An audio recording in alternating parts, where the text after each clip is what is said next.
আচ্ছা, আমি শুনেছি আপনি নাকি আপনার কলেজ লাইফ থেকেই স্বপ্ন দেখতেন আপনি ব্র্যান্ড মার্কেটিয়ার হবেন, এবং আমি অনেক অনেকের কাছ থেকে অনেক কিছু শুনি, আপনি অনেক কিছু করেছেন।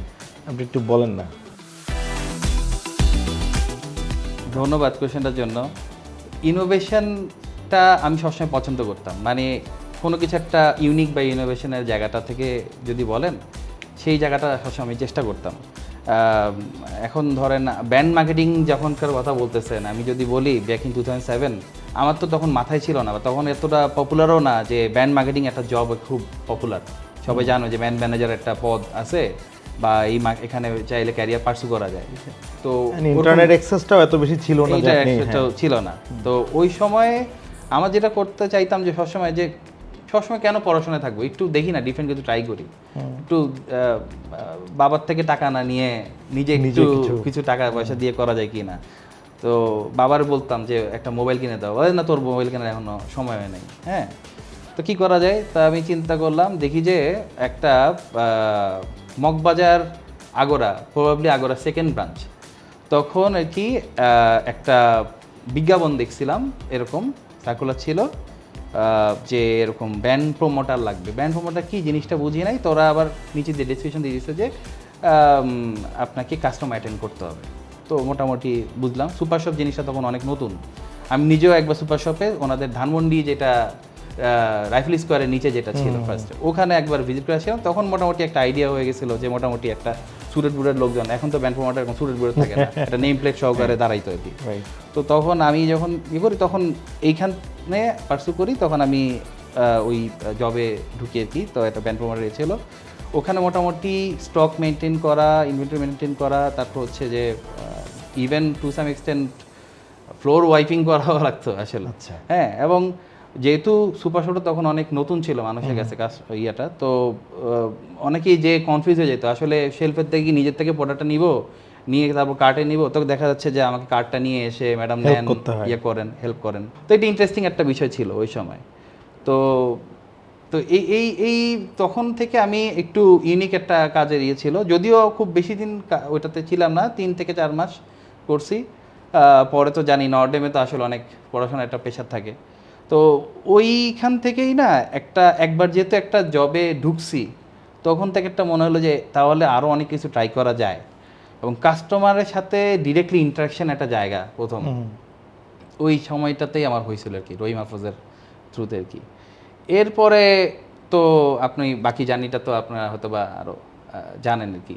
হ্যাঁ জি, আমি শুনেছি আপনি এছাড়াও ডিফারেন্ট অ্যাক্টিভিটির সাথে যুক্ত ছিলেন, কোচিং করিয়েছেন, আপনি গ্রামীণ ফোনে কিছুদিন কাজ করেছেন, আমি শুনেছি আপনার বন্ধু বান্ধবের কাছ থেকে। So how was your experience with গ্রামীণ ফোন? ওখানে আপনার অ্যাক্টিভিটিটা কী ছিল? খুবই মানে মিক্সড আপ এক্সপিরিয়েন্স আর কি যদি বলি আর কি। আমি করতাম কি, যখন আমি ভার্সিটিতে জয়েন করি, তখন আমাদের মানে প্রথম দিকে হয় না যে সিজিপিএ কি জিনিসটা বুঝি না, থাকুক না, একটু একটু বাইরে বাইরে একটু ঘুরি প্রচুর। হ্যাঁ, পরে দেখা যাবে।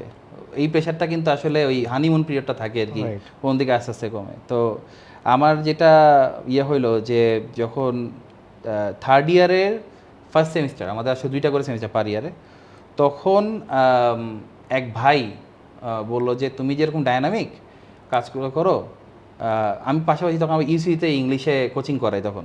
তো বলছে যে তুমি যদি সময় হয় ইউসি কোচিং কত টাকা ইবা কামাও, এক একটা ক্লাস নাও, ইয়ে করো।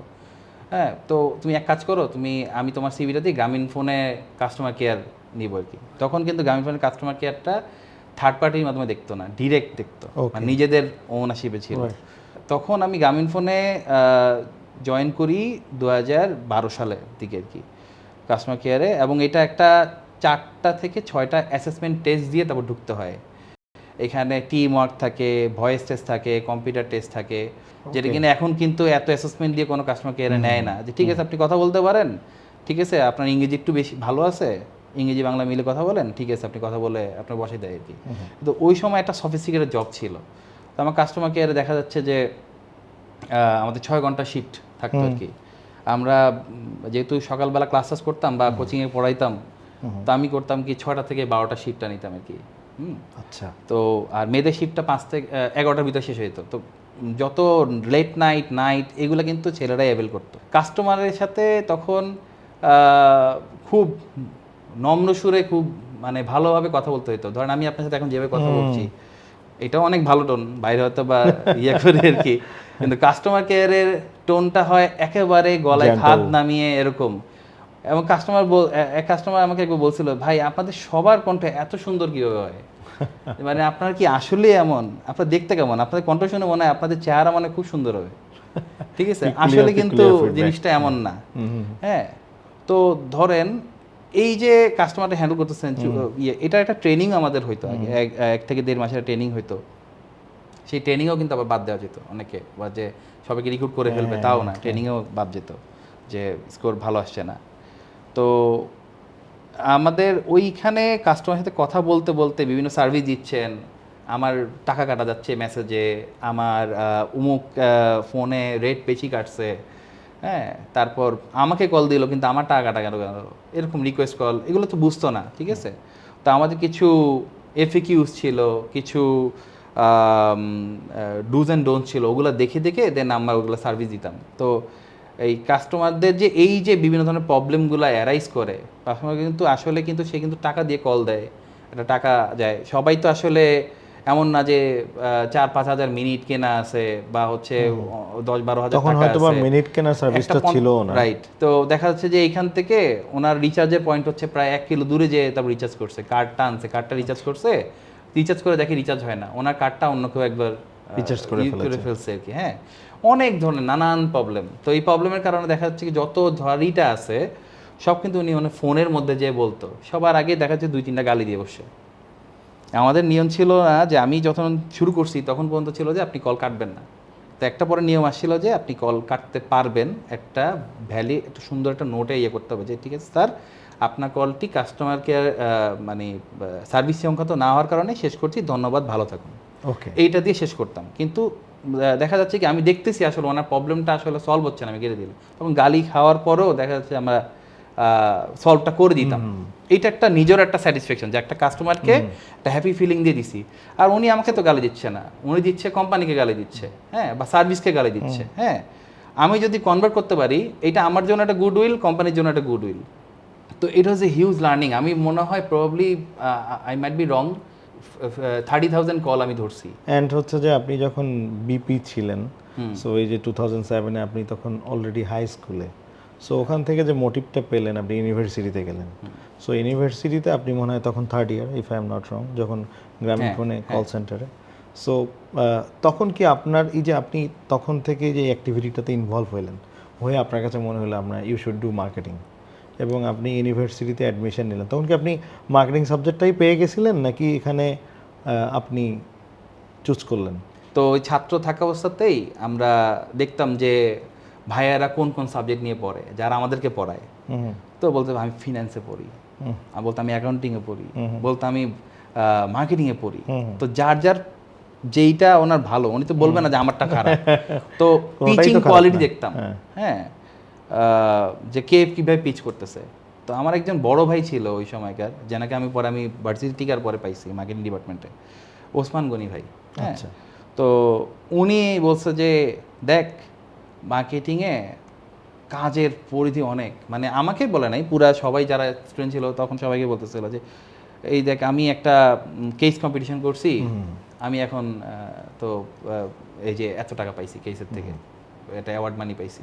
হ্যাঁ, তারপর হচ্ছে যে এইখানে ধর আমাদের মার্কেটিং উইক হয়, হ্যাঁ, একটা সপ্তাহ পুরো মার্কেটিংয়ের ডিপার্টমেন্টের উইক চলে। অ্যাকাউন্টিংয়ে কী হয়, অ্যাকাউন্টিং কিন্তু কিছুই করে না ওরা, ফিন্যান্সে করে অল্প কিছু কিছু, কিন্তু করে না। আমি আসলে অন্য মানে ডিপার্টমেন্টকে কোনো ছোটো করে কিছু বলতেছি না, মানে উনি দেখাইছিল। তো যখন এটা দেখাইলো তখন আমার মনে হয়েছে যে ঠিক আছে, আমাদের কিন্তু ওই যে সি ইউনিটে ঢাকা ভার্সিটির একটা র্যাঙ্ক থাকে, যে তো আমাদের সময় ছিল ফিন্যান্স 1 নম্বর, তো দেখা গেছে সবাই ফিন্যান্স দিতে দিতে 180 সিট ইয়া। তো দেখা গেছে সেকেন্ডে এখন কে কোনটা নিবে। আমার কাছে যখন আসলো যে দেখেন এখনও অ্যাকাউন্টিংয়ের প্রায় 7-8টা সিট খালি আছে, আর হচ্ছে মার্কেটিংয়ের তো আছে অনেক, ঠিক আছে, আপনি কোনটা নেবেন, 2টার একটা। আমি বললাম যে আরও কতগুলো বলবেন না? কয় না, আপনি যেহেতু যে ইয়াতে আছেন 2-3 এর মধ্যে থাকেন, আর কেউ তো আপনার পজিশনে দেখে কিন্তু কেউ পরের সাবজেক্টে নেয় না। তো আমি চিন্তা করলাম অ্যাকাউন্টিং, আমার সেই আবার মনে পড়লো যে ওই যে ওসমান গনি ভাই ছিল, তারপর আরও অনেক ভাইরা ছিল যারা দেখলাম যে মার্কেটিংয়ে তো অনেক স্কোপ চাকরি করার, হ্যাঁ, ক্যারিয়ারটা একটু ডাইনামিক হয়, হ্যাঁ। চিন্তা করলাম যা করে আল্লাহ, মার্কেটিংয়ে ইয়ে করে, মার্কেটিং শিওর, হ্যাঁ। অ্যাকাউন্টিংয়ে কিন্তু গেলে ব্যাংক ট্যাঙ্কে ঢুকতে পারবেন, খুব ভালো ইয়েটি হবে, হ্যাঁ, দৌড়াদৌড়ি কাজ কম। ব্যাংকেটিংয়ে কিন্তু ডিন অফিসের, আমি জানি না তখন তাকে ইন্টারভিউ নিচ্ছে, তখন সচরাচর এগুলো টিচারই থাকে, অন্য থাকে। তো ঠিক আছে, ওকে, মার্কেটিং যান। তো এই তো মার্কেটিংয়ে তখন শুরু। আমি দর্শকের উদ্দেশ্যে বলি, আমরা কথা বলতেছি শাহজাদা ইয়াসির আরাফাত শুভ। উনি কাজ করেছেন, ওনার ক্যারিয়ার স্টার্ট করেন প্রাণ আরএফএল থেকে, দেন উনি মুভ করেন অলিম্পিকে, দেন উনি মুভ করেন আব্দুল মোনেমে, দেন উনি মুভ করেন পার্টেক্সে, দেন উনি মুভ করেন স্টার সিরামিক্সে, দেন আকিস ceramics, and right now he is working at MgI. So উনি ফ্রেশ সিরামিক্সটা দেখতেছেন। এই যে আপনার এই যে ক্যারিয়ার পাথটা, আপনি আপনার এই অল্প দিনের ক্যারিয়ারে অনেকগুলো কোম্পানি থেকে এক্সপিরিয়েন্স নিতে পেরেছেন। সো এখানে মিক্স অফ বোথ। আমরা পরে একটু আপনার কাছে জানতে চাবো যে FMCG and building materials mostly ক্যাটাগরিগুলো নিয়ে আপনি কাজ করেছেন। সো আপনাকে কি এই নেটওয়ার্কটা হেল্প করেছে? হ্যাঁ, অবভিয়াসলি এই নেটওয়ার্কটা হেল্প করেছে, কারণ এই লোকগুলোই কোনো না কোনো জায়গায়, আমি আমার গ্রামীণ ফোনের কলিগদেরকে আমি আসলে অনেক জায়গায় পেয়ে গেছি, মানে সাইড বাই সাইড। যেমন অনেকেই দেখা গেছে টেলকোতেই পার্সু করেছে, তো আমার দেখা গেছে যে কোন একটা ওয়েবসাইট ডেভেলপ করবো, আমার একটা কাজ ছিল এরকম পার্টেক্সে থাকতে, যে এরকম। তো আমাদের এক বড় ভাই আর কি, অলরেডি গ্রামীণ ফোনের এক বড় ভাই, উনি ওয়েবসাইট ডেভেলপমেন্টে খুব ভালো কাজ করতেন আর কি, হ্যাঁ। তো তখন ওনাকেই আমি এরকম পার্সু করেছি। তারপর এরকম আরও কয়েকজন মেনশনেবল ছিল, যারা কিনা দেখা গেছে টেলকো ইন্ডাস্ট্রিতে ছিল, তাদেরকে আমি আমার অন্যান্য কাজে তখন আমরা মানে হেল্প হিসেবে পেয়েছি। তো এই জায়গাটা হচ্ছে কি আপনার একটা বড় লার্নিং ছিল আমার, যে ঠিক আছে আমি অনেক কিছু জানি, জানাটা ভুল কিছু না, ঠিক আছে। তো জানার পরে হচ্ছে কি যে আপনি আগে দেখেন যে ওই আপনার যে এমপ্লয়ার আছে কারেন্ট, উনি আপনাকে আসলে কি কি দিতে চায় অলরেডি, বা হয়তো বা আপনি যা জানেন সেইটা ওনার জানার মধ্যেই পড়বে, কিন্তু আপনি ডিফারেন্ট হইতে জানতেছেন, হ্যাঁ। তাহলে হবে কি আপনি একটা ডিফারেন্ট অ্যাঙ্গেল পাইলেন কাজের। তো ওই জিনিসটা আমি আই ওয়াজ ভেরি মাচ হাম্বল। আমি কখনো এমন হয় নাই যে আসলে খুব আমি আমার যতগুলো বস হয় সবাইকে আমি অ্যাপ্রিসিয়েট করি সবসময় যে আমার লাইফে, কারণ আমি এখন যা আসছি তাই বসেরাই আসলে আমাকে সেই জায়গাগুলোতে দিছেন। যখন প্রাণে জয়েন করি আমি দেখতাম হচ্ছে জুস ক্যাটাগরি, জুসের ইয়ে ছিল, তখন আমি অপারেশনসের জন্য হই, আমি কিন্তু ব্র্যান্ডে ছিলাম না, ওটা বলি আইসিএম ম্যানেজার অপারেশন হিসেবে জয়েন করি। ওখানে হচ্ছে যে আমি দেখা যাচ্ছে আমাকে প্রোডাক্ট রেসিপি নিয়ে কাজ করতে হতো। আপনি তো ডেইরি ক্যাটাগরিটা দেখতেন। ডেইরি হচ্ছে কোম্পানির নাম ছিল পান ডেইরি লিমিটেড, কিন্তু ডেইরি লিমিটেডের আন্ডারে হচ্ছে প্যাকেজড যে ফুড ড্রিঙ্কগুলো সেগুলো হইতো, যেগুলো টেট্রা প্যাকে প্যাকিং হইতো সেগুলো থাকতো আর কি, ওগুলো হচ্ছে দেখতাম আর কি, হ্যাঁ। আমি তো আসলে টেলকো দেখছি, তারপর দেখলাম হচ্ছে আপনার কোচিং ইন্ডাস্ট্রির কাজগুলো দেখছি, টুকটাক ইভেন্টের কাজ করছি ভার্সিটিতে থাকতে। অলরেডি যেসব টুলগুলা ভেরি নেসেসারি টুল, যেগুলো হচ্ছে word, Microsoft Excel, power point, even to some extent Adobe Illustrator, Photoshop, এগুলোও কিন্তু অলরেডি কাজ করে ফেলছি করতে করতে। তো ওইখানে যাওয়ার পর দেখছি যে এখন কাজগুলো দেখানোর সুযোগ হয়েছে, দেখাইতে পারতেছি তখন, হ্যাঁ। এখানে আমার এভরিডে দেখছে, তো ওনারা বলতো যে তুমি আসলে মানে ব্র্যান্ড মার্কেটিংয়ে গেলে অনেক ভালো করতা। অপারেশনসও মানে সেলস অপারেশন অ্যান্ড হচ্ছে প্রোডাকশন, রেসিপি ফর্মুলেশন, এই জিনিসগুলো নিয়ে খুব ইনডেপথে কাজ করার ইয়ে আছে। আমরা অ্যাসোসিয়েটিভ কাজগুলো করতেছি ফর দ্য ব্র্যান্ড, কিন্তু কোর ব্র্যান্ডে কাজ করতেছি না, কিন্তু এই কাজগুলা অন্যান্য কোম্পানিতে ব্র্যান্ডের থেকেই কাজগুলো করে এফএমসিতে, হ্যাঁ। তো আমি একদিক থেকে একটু ডিস্যাটিসফাইড ছিলাম যে হয়তো বা আমি কি কখনো ব্র্যান্ড মার্কেটিংয়ে যাইতে পারবো কি না, হ্যাঁ। যখন এইচআর ইয়ে করছিল তখন বলছি যে আপনি মার্কেটিং থেকে অপারেশনসে মানে গেলে বেটার হবেন, তখন আমাকে বলছিল আই ওয়াজ রিয়েলি স্যাটিসফাইড। কিন্তু আমি আস্তে আস্তে দেখলাম কি না, আসলে আমার জায়গাটা সীমাবদ্ধ হয়ে যাচ্ছে। এরপর আমি যেটা করলাম ওইখানে প্রথমে কিন্তু এমটিও হিসেবে প্রাণে নেয়, এরপরে কিন্তু 6 মাসের মাথায় যদি ভালো হয় আপনাকে পার্মানেন্ট করে অ্যাজ অ্যান অ্যাসিস্ট্যান্ট ম্যানেজার। ওকে। তো অ্যাসিস্ট্যান্ট ম্যানেজার কিন্তু আমার হিসেবে কিন্তু ওই সময় কিন্তু অনেক সিনিয়র পোস্ট, কিন্তু এটা প্রাণে এভাবেই নিয়ম ওনাদের, কালচারটা এরকম। তো পরে যখন আমি আবার অলিম্পিকে যাই একটা জব ফেয়ারের মাধ্যমে, জব ফেয়ারটা আমাদের ঢাকা ভার্সিটিতেই হয়েছিল সিনেট ভবনে। তো ওই সময় আমি অনেকগুলাতে সিভি দেই, ওয়াক ইন ইন্টারভিউ দেই, দেন ওখান থেকে আমাকে প্রায়, আমার এখনও মনে আছে 8টা কোম্পানি আমাকে ইয়ে করছিল, তো শর্টলিস্ট করছিল। কিন্তু 2টা কারণে আমি অলিম্পিকে যাই। একটা হচ্ছে যে অলিম্পিকে ওই সময় আমি এনার্জি প্লাস বিস্কুটটা আমার সবসময় ছোটবেলাতে খুব মজা লাগতো, ভালো লাগতো। আচ্ছা। অলিম্পিকে যাওয়ার একটা কারণ ছিল, এটা একটা ওয়ান অফ দেম। আরেকটা হচ্ছে যে আমার বাসার কাছে, সেটা হচ্ছে মতিঝিলে অফিস, আমিন কোর্টে। আমার বাসা হলো মুগদা। হ্যাঁ, স্টিল মতিঝিলে অফিস। হ্যাঁ, তো দেখা গেছে আমি হাইটাও চলে আসতে পারতাম, এমন একটা বিষয় ছিল। The 6 months I work there was the phenomenal time for me. So ওখানে আপনি কোর ব্র্যান্ড এন্ড মার্কেটিং মার্কেটিংয়ে জয়েন করি, এবং that was the start of my career in core brand marketing. হ্যাঁ, কিন্তু আমি যখন অলিম্পিকে যাই দেখি, তখন দেখতেছি এই যে আমি ইন মার্কেট ডেটা যে নিয়ে আসাটা, হ্যাঁ, সার্ভে করা, বেসিস অন স্যাম্পলিং করা, ফি স্যাম্পলিং করা, হ্যাঁ, এগুলো আমি কিন্তু প্রাণে করে আসি, কিন্তু অপারেশনসের আন্ডারে। তো টাইটেলটা আমার ছিল না। তো এখানে আমি অফিসার ব্র্যান্ড হিসেবে জয়েন করি, এবং আমাকে যখন ইন্টারভিউতে তখন বলতেছে, ভাই আপনি তো অ্যাসিস্ট্যান্ট ম্যানেজার অপারেশন ছিলেন, আপনি কি এখানে আসবেন? আসছেন আর কি, তা আপনি কি এখানে আসবেন? অলিম্পিকে অপারেশনে কেন যাচ্ছেন? তখন তাকে কিন্তু আমার এই যে কথাগুলো তখন বলতে হয়েছে যে ভাই আমি আসলে টাইটেলটাও চাচ্ছি, নইলে হবে কি যে একটা সময় পর্যায়ে আমি যেতে পারবো না। এটাও তাহলে একটা লার্নিং না, যে ধরেন আপনি যদি ক্যারিয়ার ফার্স্ট স্টার্ট করলেন ব্র্যান্ড, আপনি ভিশনারি ছিলেন যে আপনি ব্র্যান্ড মার্কেটিং এ কাজ করবেন, অপারেশনে ঢুকলেন, আপনি যদি আপনার ইগোটাতে রিজিড থাকতেন তাহলে তো ওই অপারেশন ওয়ার্কটা শিখতে পারতেন না। আবার আপনি যদি আপনার ডেজিগনেশনটাতে রিজিড থাকতেন তাহলে অলিম্পিকে আপনি কোর ব্র্যান্ড আর মার্কেটিং নিয়ে কাজ করতে পারতেন না। অফকোর্স না। এটাও কিন্তু আমাদের জন্য একটা লার্নিং যে আপনার রিজিড না থেকে কমফোর্ট জোন থেকে বের হতে হবে, কমফোর্ট জোন থেকে বের হয়, একটু রিজিড না থাকা আর কি। সো এরপর আপনি আব্দুল মোনেমে ছিলেন, ইগলুতে কতদিন ছিলেন?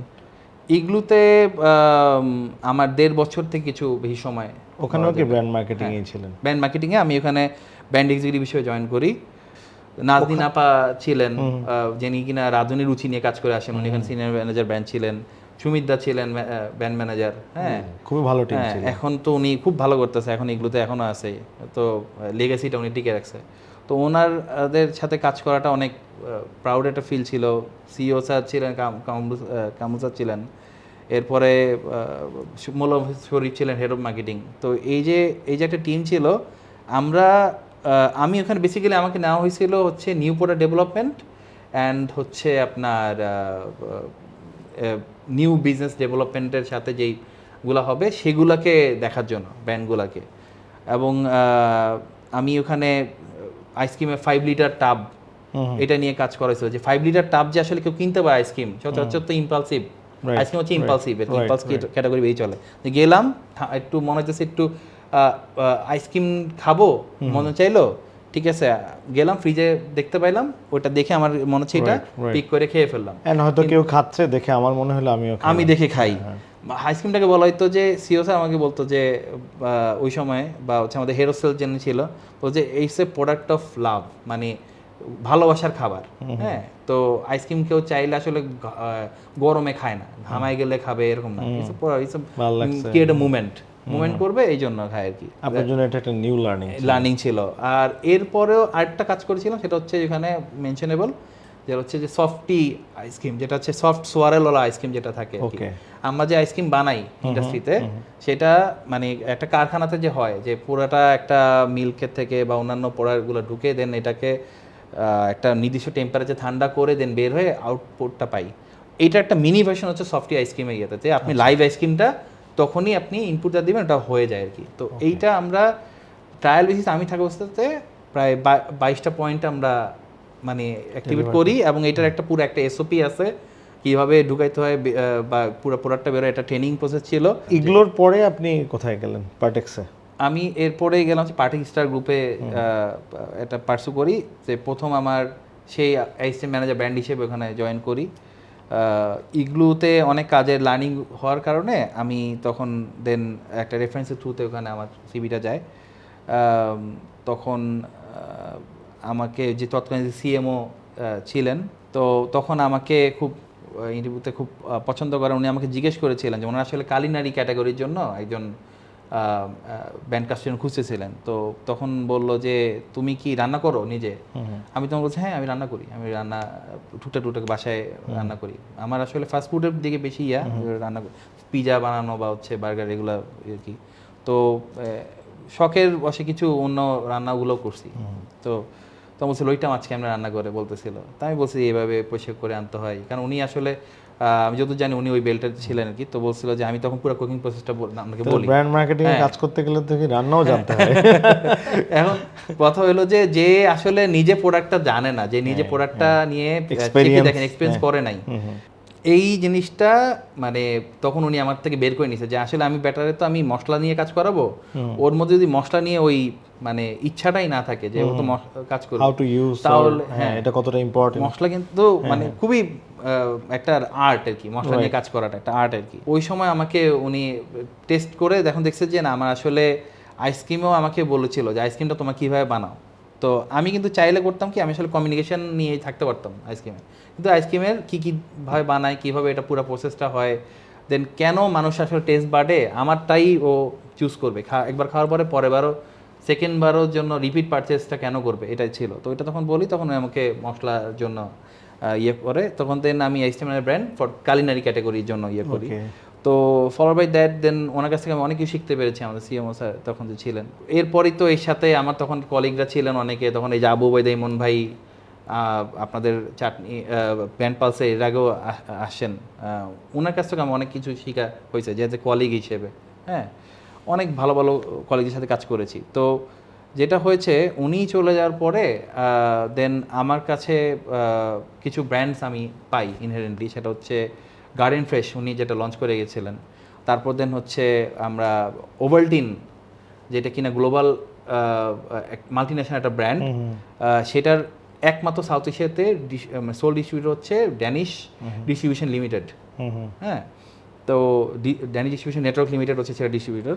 তো ওনারা করতেন কি এই ওভালটিনটা হচ্ছে ওনার আমাদের ম্যানেজমেন্ট টিমের জন্য একটা তারা। আমি কত ভলিউম করতেছি সেটা না, কিন্তু ওভালটিন ডিস্ট্রিবিউট করে কে পার্টি স্টার গ্রুপ ড্যানিশ করে, এটা একটা ছিল। তো দেখা যাচ্ছে যে আমরা লন্ডন পার্টের সাথে মানে ইউকে পার্টের সাথে আমরা ডিরেক্টলি ইন্টারাক্ট করতেছি। বাংলাদেশে একজন রিপ্রেজেন্টেটিভ ছিলেন, তো ওনার সাথে মিটিংগুলো করলে তখন দেখা যাচ্ছে যে আসলে what are the practices in a global platform, brand মার্কেটিংয়ের প্র্যাকটিসগুলো কী কী হয়, এটা শেখার একটা বড় একটা স্কোপ হয়েছে। দেন যেটা আমি ইমন ভাইকে আসলে প্রশংসা করি এই কারণে যে উনি একটা গার্ডেন ফ্রেশের মতো একটা ব্র্যান্ড নামিয়ে দিয়ে গেছে, সেটা কিনা আমি লেগেছি হিসেবে আমি পাই, যেটার পে অফলাইন ছিল আসলেই ভালো। উনি আমাকে যখন আমাকে টেস্ট করাইছিল একবার, প্রথম যখন আসি এটা খাওয়া তো কেমন লাগে, খেয়ে আমি জাস্ট বলছিলাম জিনিসটা তো আসলেই ভালো, দেখছে আমার পে অফলাইনও কিন্তু আসলেই ভালো। তাহলে সিম্পলিসিটি, এই জিনিসটা আমি ওনার কাছ থেকে একটা জিনিস শিখছি যে আসলে টোটালি আসলে খাইলে ওই প্রোডাক্টটা এভাবে বলে there is no other grammar like যে এটা খাইলে অন্য কিছু হবে না, কিছু হবে এরকম না, যে অনেক ফিচার টিচার বলতেছে না ভাই খাইছি ভালো লাগছে, এরকম একটা জিনিস, এরকম পে অফলাইনে যে হইতে পারে, এইটা একটা লার্নিং ছিল আমার। এখন পর্যন্ত আপনার কাছ থেকে যা শুনতেছি সবই ভালো। এখন আমার কিউরিওসিটির জায়গাটা হচ্ছে যে এই যে আপনি আব্দুল মনির পার্টেক্স গেলেন, সব ঠিক ছিল, এরপর আপনি বিল্ডিং ম্যাটেরিয়ালসে ঢুকে গেলেন কেন? আচ্ছা, এটা কি নতুন ইন্ডাস্ট্রি লার্নিং এর জন্য নাকি হচ্ছে? সত্যিটা বলবো, বলেন, সত্যিটা বলবো ভাই, একটা সময় যে আসলে যেটা হচ্ছে কি যে একটা সময় যে আপনার কিছুটা হইলো যে আপনি লিভিং স্ট্যান্ডার্ড একটু আপ করতে গেলে আপনার অনেকে বলে যে ভাই আমি ক্যারিয়ার পার্সু করতে গেছি একটু নতুন লার্নিং হবে এরকম, কিন্তু কেউ কিন্তু বলে না যে ভাই একটু টাকা পয়সা দরকার, লাইফস্টাইল আপলিফ্ট করতে চাই একটু, এটা কিন্তু কেউ বলতে চায় না। এটা মানে কেন জানি সবাই অ্যাভয়েড করে, আমি এটা অ্যাভয়েড করি না, ঠিক আছে? তো কারণ it's a part of your life. আপনি কিন্তু দিন শেষে আপনার ফ্যামিলিকে জন্যই কিন্তু আপনি চাকরিটা করেন, হ্যাঁ, বাসায়। তো তাদেরকে আপনার ভালো রাখার হ্যাঁ, জন্য এটা একটা পার্ট ছিল, প্লাস হচ্ছে যে হ্যাঁ ডিফাইন্ড রেসি নিয়ে কাজ করার। এটা নিয়ে একটা ইন্টারেস্টিং গল্প আছে, যদি অ্যালাউ করেন সেটা হ্যাঁ, সেটা হচ্ছে যে আমার সিভিটা লিঙ্কডইন থেকে পিক করা হয়, ঠিক আছে। আমি তখন করোনা পিরিয়ড চলতেছে আর কি, আমাদের 2019-এর সময়কে আর কি যদি বলি। ওই সময়টাতে আমি খুব ইনভলভ ছিলাম হচ্ছে যে মানে একটু কোর্সেরার কোর্সগুলা নিয়ে একটু কাজ ঘাটাঘাটি করি, লিঙ্কডইনের লিঙ্কডইন লার্নিং এর যে কোর্সগুলা ছিল এগুলো নিয়ে একটু খুব করতাম। নিউ স্কিল মানে মনে হইতো যে এখন তো অফুরন্ত সময়, এখন মার্কেটে কি আর কাজ টাজ কম, একটু ক্রাইসিস চলতেছে, বাসায়ও ওয়ার্ক ফ্রম হোম হইতেছে, তো এক কাজ করি আমি এই সময়টাকে এইভাবে কাজে লাগাই। তো দেখা গেছে যে অনেকগুলো সার্টিফিকেট নিয়ে ফেলছি আলহামদুলিল্লাহ তখন। হ্যাঁ, তো একটা পোস্ট দিতাম কি লিঙ্কডইনে। টাইপের পড়াশোনা করতেছিলেন? একদম সাবজেক্ট রিলেটেড, আমার যেই যেই ফিল্ডে কাজ করতে সেই রিলেটেড একদম, বলা যে ব্র্যান্ড ম্যানেজমেন্টের ছিল, how to brand product in a crisis moment, এরকমও কোর্স ছিল, রিলার্ন করার যেটা চেষ্টা কিনা করতেছিলেন। করোনার সময় দরকার বেশি, ক্রাইসিস মোমেন্ট আপনি কিভাবে করবেন ওই সময়, ওই অন ডিমান্ড কোর্সগুলো তখন চলতেছে অলরেডি। হ্যাঁ, আর কিছু বেসিক কোর্স তো আছেই, লাইক হচ্ছে ডিজিটাল মার্কেটিং এর। তখন একটা খুব পপুলার ডিজিটাল মার্কেটিং কোর্স ছিল গুগলের আর কি, বাই গুগলের আর কি, ওটা সবাই নিচ্ছিল, যেটা কিনা প্রায় 8 ঘন্টার আর কি। তো 8 ঘন্টার আপনি জানেন 8 ঘন্টার যদি কোর্স দেখতে হয়, আপনি মনে হয় মিনিমাম 24-25 দিন টানা কাজ করে মাঝখানে একটা করে স্টেপ বাই স্টেপ যদি আপনি এক্সাম না দেন তাহলে কিন্তু এটা আসবে না। তো যেটা হয়, somehow I got notice by the HR of Star Ceramics. তারা দেখছে যে আমার এই জিনিসে দেখতেছে লিঙ্কডইনে আসলে কি আপনার যত আপনি এগুলো বেশি প্রচার করবেন, কিছু এন্ডোর্সমেন্টও লাগে। হ্যাঁ, তো আমি এই জিনিসগুলোকে লিঙ্কডইনকে খুব বেশিভাবে কি বলা যায় কমপ্লাইন করছি এই জায়গাগুলোর জন্য। আমি যে এর আগে আর্লি লাইফে ক্যারিয়ার কাজগুলো কী করছে ওগুলোও ওখানে রিফ্লেক্ট করছে। তখন সিভিটা পিক করে, তো আমাকে বললো যে ফোন আসে একটা, ফোন আসার পর বলতেছে যে দেখেন আমি SAK গ্রুপ থেকে বলতেছি, SAK গ্রুপ এরকম, আমরা একটা নতুন একটা ক্যাটাগরি আছে আমাদের, সেটা হচ্ছে হাইজিন ম্যাটেরিয়াল।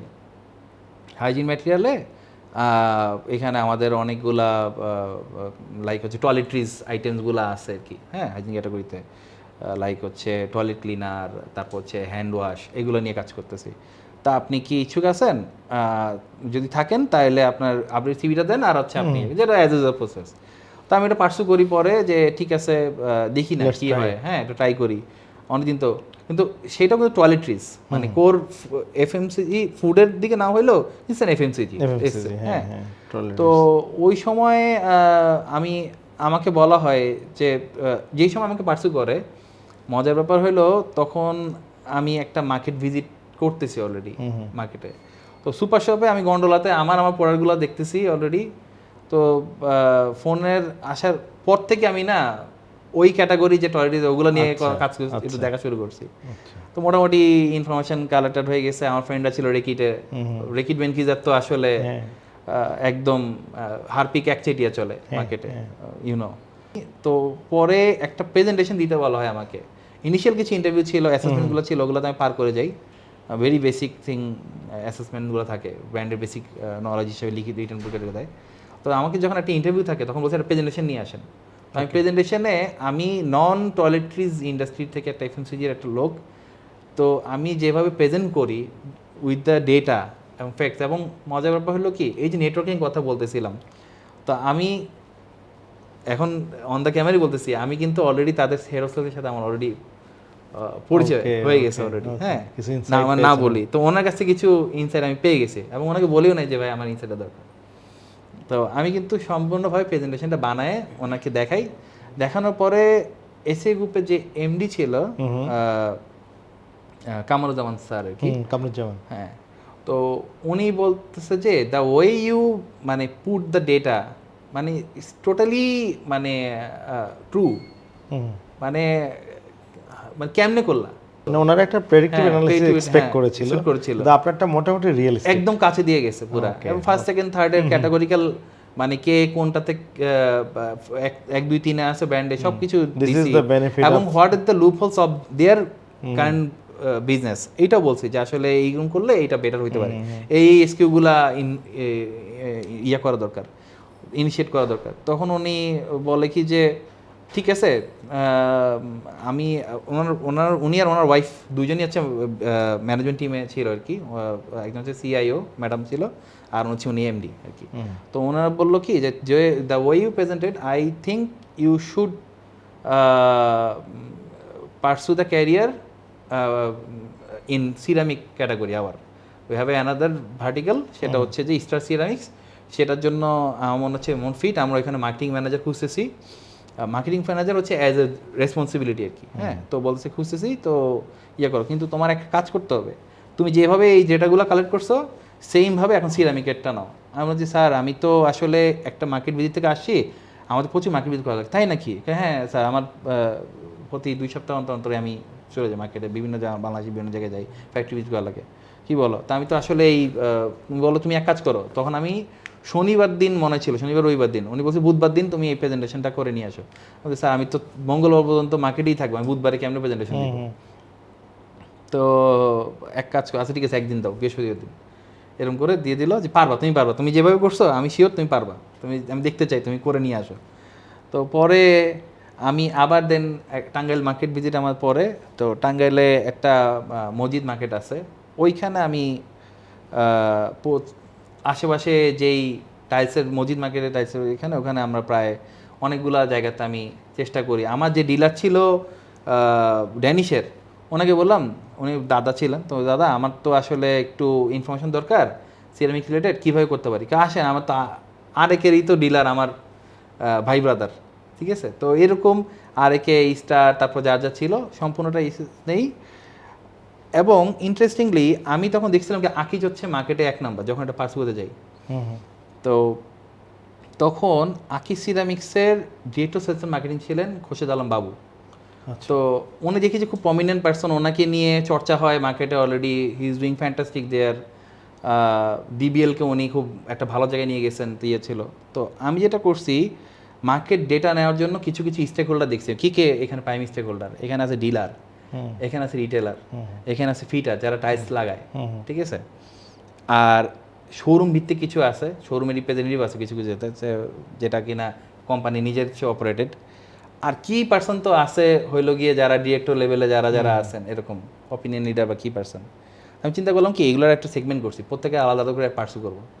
তা আমি কি করলাম, ফার্স্টে আমি ইয়াকে একটা ফিটারের দিক থেকে জানার চেষ্টা করলাম যে কী কী প্রোগ্রাম চলে ফিটার প্রোগ্রামে। তো আকিজ একজন সার্টিফাইড আমি ওনার দেখছি যে উনি আমি ফোন দিই ধরে না, ফোন দিচ্ছে ধরতেছে না, ফিটার আর কি একজনের নাম্বার ছিল, উনি বাংলা খুব প্রমিনেন্ট আর কি, নাম না বলি। আমি করছি সুন্দর মতো ওনাকে হোয়াটসঅ্যাপ করছি, ভাই আপনাকে আমি 500 টাকা বিকাশে পাঠাইছি, দেখেন 500 টাকা বিকাশ করে দিয়েছি ওনার নাম্বারে, দেখছি বিকাশে অ্যাভেলেবল দিয়ে দিছি। দেওয়ার পরে আমাকে উনি তখন মেসেজ দিছে যে ভাই কি দরকার, আপনি 500 টাকা পাঠিয়ে দিলেন, আচ্ছা দেন ফোন ধরতেছি। তখনই আমার ফোনটা ধরছে, বুঝছেন? ফোনটা ধরে এটা আসলো কিভাবে যে 500 টাকা দিয়ে? কারণ আমার কাছে মনে হচ্ছে ওনারা আসলে কিন্তু খুব মানে এই মানে যে লেভেল ইনকাম লেভেলের লোক, ওনারা কিন্তু আসলে মানে খুব হাই এন্ডের ইনকাম লেভেলের লোক না, এবং তারা আসলে সারাদিন কাজে ব্যস্ত থাকে, টাইলস ফিট করে সারাদিন। একটা ওনাদের টার্গেট থাকে যে এতগুলো টাইল করলে দেন আমার আজকে ইয়েটা হবে আর কি। তো লোয়ার ইনকাম লেভেলে ছিল। তো আমার কাছে মনে হচ্ছে ঠিক আছে, আমার তো যদি আমি একটা আছে, আল্লাহ তো দিছে, ততটুকু আমি একটা দিলে যদি করে, তো দেন উনি আমাকে সব ইনফরমেশনগুলো দিচ্ছে যে কীভাবে কী কী প্রোগ্রামগুলো হয়, অ্যাফিলিয়েশন প্রোগ্রামগুলো তাদের সাথে হয়, পিটার প্রোগ্রাম হয়। তো এগুলো নিয়ে ডেটা দিল। দেন আমি অনেকগুলোতে কাস্টমার সেজে গিয়ে বিভিন্ন শোরুমগুলোতে গিয়ে যে আমি কাস্টমার কথা বলতে আসছি, ডিলারের সাথে কথাবার্তা তো বললামই, যে আমার যে স্থানীয় ডিলার ছিল টাঙ্গাইলের, ওনার থ্রুতে গেলাম। এই তথ্যগুলো নেওয়ার পরে দেন আমি সবার শেষে আকিজ যে বললাম যে উনি যেহেতু আছে, আমি ওনাকে, আমার ফেসবুকে অ্যাড ছিলেন, আমি ওনাকে জাস্ট সিম্পল একটা মেসেঞ্জারে দিই। এগুলো আসলে বলার একটাই উদ্দেশ্য, আসলে আমি কত ডেসপারেশনে আসলে মানুষ যাইতে পারে, আমি যে করবো এই সিরামিক ক্যাটাগরিতে। আমি বললাম যে স্যার এই অবস্থা, আমি আসলে কিছু ডেটা কালেক্ট করছি, আমি আপনার সাথে দেখা করলে আমার ডেটাটার একটা ভ্যালিডেশন হবে, ঠিক আছে, যেটা আপনি কীভাবে কাজ করি। তো বলতেছে যে আপনি আমাকে চিনেন ঠিক মতো? বলছি স্যার আপনি আমার সাথে ফেসবুকে অ্যাড আছেন, এইটুকুই আমি চিনি, আর আপনি খুব পার্সন, না আমি এত ভালো না, বিং হাম্বল উনি বলতেছে। তো আমাকে সময় দেয় পরে যে আসেন, তখন আমি পুরো ডেটাটা করি, দেখা অ্যানালাইসিস করি। তো আকিজ কি করতেছে, তো বলছে আকিজ তো এই করতেছে। স্যার এখন উনি বলছে যে না, ইটস এ গুড থিং যে আপনি যে বলছেন আমি আপনার কথাতে স্যাটিসফাইড। তো তাহলে তো আপনার কাছে ডেটা আছে, আপনি কী চান? আমি বলছি স্যার আসলে আমার মার্কেট ডেটাটাও একটু লাগবে, যে আসলে কোন প্লেয়ারের কতটুকু, আমি একটা গ্রাফ বানাতে চাই, আসলে যে কলাম গ্রাফ বানাতে চাই, যে 1 2 3 4 এই কি প্লেয়ার কারা কারা আছে এটা একটু দিতে চাই।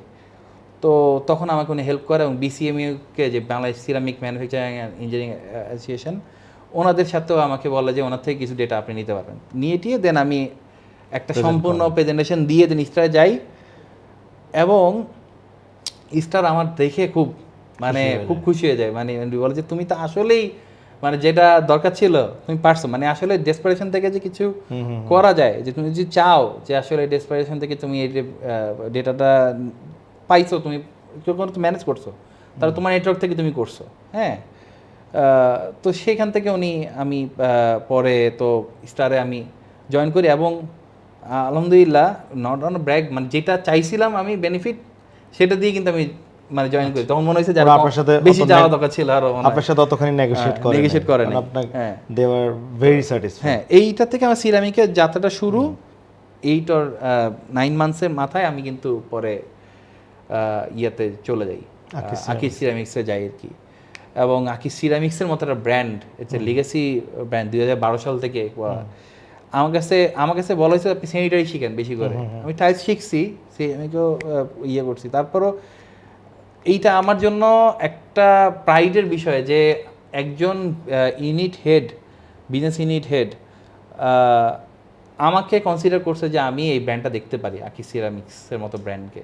সিরামিক্স নিয়ে ভালো একটা এক্সপেরিয়েন্স এন্ড জার্নি হয়ে যাচ্ছে, তারপর আপনি ফ্রেশে জয়েন করলেন। হ্যাঁ, ফ্রেশের ব্যাপারটা ছিল কি যে আকিজকে একটা জায়গায়, একটা ব্র্যান্ডের যখন প্রোডাক্টের একটা লাইফ সাইকেল থাকে, আমার কাছে মনে হয়েছে আকিজকে নিয়ে হ্যাঁ ইনোভেশনের জায়গাটা হচ্ছে কি একটা নির্দিষ্ট লেভেলে চলে গেছে।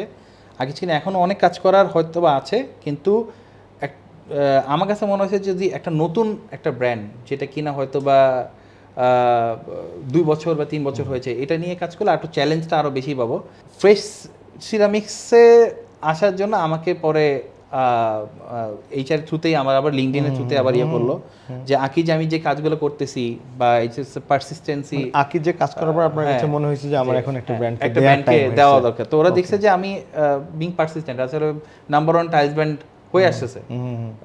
আমি যখন ছিলাম 4 বার হয়ে গেছে অলরেডি। হ্যাঁ, তো একবার আমি বেস্ট ব্র্যান্ড অ্যাওয়ার্ডটা আমি দেখেছি ওইখানে। তো বাই দ্য টাইম দেখলাম কি ফ্রেশ সিরামিক্সটা হচ্ছে কি মোস্ট প্রমিসিং ব্র্যান্ড হয়ে গেছে। মানে মাত্র 1 বছরের মাথায় 1 কোটি স্কোয়ার ফিট বিক্রি করার সক্ষমতা করে। এইটা 1 বছর তো কম সময়, আরও যেটা বলি আর কি।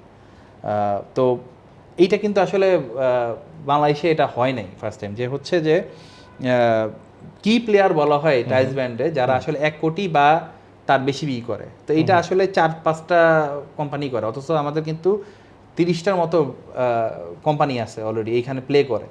তো 4-5টা কোম্পানি আসলে দেখা যাচ্ছে যে পুরা মার্কেটের 50%-এর মতো, 50%-এরও বেশি আরও সেল করে, বাকিটা হইতেছে কোনো হয়েছে। তো দেখা এইখান থেকে একটা ইয়ে ছিল যে একটা কোম্পানি যদি এত দ্রুত উঠে just because of their sales, exponential growth, হ্যাঁ সেলস এবং হচ্ছে অ্যাবিলিটি এবং কোয়ালিটি দিয়ে হয়েছে, তাহলে একটা যদি ব্র্যান্ড পুল সাথে যোগ করা যায়, যদি একটা ব্র্যান্ড থাকে তো আর এক্সপোনেনশিয়ালি তাহলে গ্রোথ হবে। তো এইটা কাছে মনে হচ্ছে একটা চ্যালেঞ্জ হিসেবে, যে আমি যখন পার্সু করি তখন আমি এখানে ইয়ে করি, চলে আসি ফেস্টিভ্যালসের জার্নিটাতে। খুব মানে এখন পর্যন্ত খুবই হ্যাপিনিং একটা জার্নি। আমরা আসতে না আসতেই একটা ইয়ে হয় যে ফ্রেশের একটা অদ্ভুত একটা লার্নিং ছিল, সেটা হচ্ছে যে ফ্রেশ সিরামিক্স প্রথম দিকে আরবানকে নিয়ে কাজ করেই নাই, আরবান সেগমেন্ট নিয়ে কাজ করে নাই। ফ্রেশের এক পে অফ লাইন হচ্ছে নান্দনিক জীবনে ফ্রেশ সূচনা। ইংরেজিতে আমাদের 2টা পে অফ লাইন আছে, ইংলিশে হচ্ছে a fresh start to an aesthetic life. কারণ কি আপনি লাক্সের কথা যদি নিলেও বলে যে আমি মানে ছোটোবেলা থেকে লাক্স সাবান ইউজ করি, হরলিক্স খেয়ে বড় হয়েছি, একটা আছে। কিন্তু বিল্ডিং ম্যাটেরিয়াল আসলে বলো না যে ছোটোবেলার থেকে 7 ইঞ্চ সিমেন্ট দেখছি, ছোটোবেলা থেকে 7 সিমেন্ট দেখছি, মানে ওই জিনিসটা হয় না। কারণ কি আপনার ফ্রিকোয়েন্সি অফ বাইটা হচ্ছে সারা জীবনে একবার বা দুইবার, এরপরে কিন্তু জানেন না। আবার অনেক ক্ষেত্রে আপনি জানেন না এই প্রোডাক্ট ইউজ করছেন, এই প্রোডাক্ট ইউজ করে ফেলছেন। ওকে। তো এই যে লার্জার দ্যান লাইফ হওয়ার সুযোগটা কম, কিন্তু লার্জার দ্যান লাইফ হওয়ার সুযোগটা কম হইলেও মানুষের মধ্যে টকাবিলিটি কথা বলতে হইলে আপনাকে আরবান ছেড়ে সেমি আরবান বা হইতেছে রুরাল লেভেলে কাজ করতে হবে। তো ফেস সিরামিক্স ওই জায়গাটি নিয়ে কাজ করছে অনেক। ওকে। যেই জায়গায় আসলে টাইলসের কোনো শোরুম হইতে পারে না সেই জায়গাতেও আমরা শোরুম দিছি।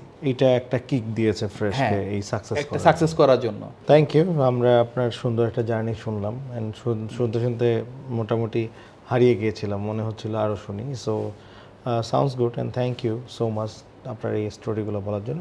আপনি জাস্ট একটু শর্ট করে যদি বলেন যে যারা আমরা সবাইকেই জিজ্ঞেস করি যে যারা নিউ মার্কেটিয়ার এবং মার্কেটে যারা আসতে চাচ্ছে ব্র্যান্ড অ্যান্ড মার্কেটিংয়ে, সো তাদের জন্য যদি কোনো সাজেশনস থাকে অ্যান্ড ডোন্টস থাকে।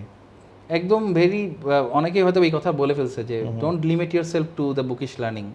এটা হচ্ছে প্রথম কথা আর কি, যে লিমিট করা যাবে না। হ্যাঁ, যে কোনো কিছুতেই লার্নিংয়ের একটা বা জানার একটা ক্ষমতা, ইনকিউজিটিভ সোল হইতে হবে তার মধ্যে, যে একটু জানতে হবে প্রচুর।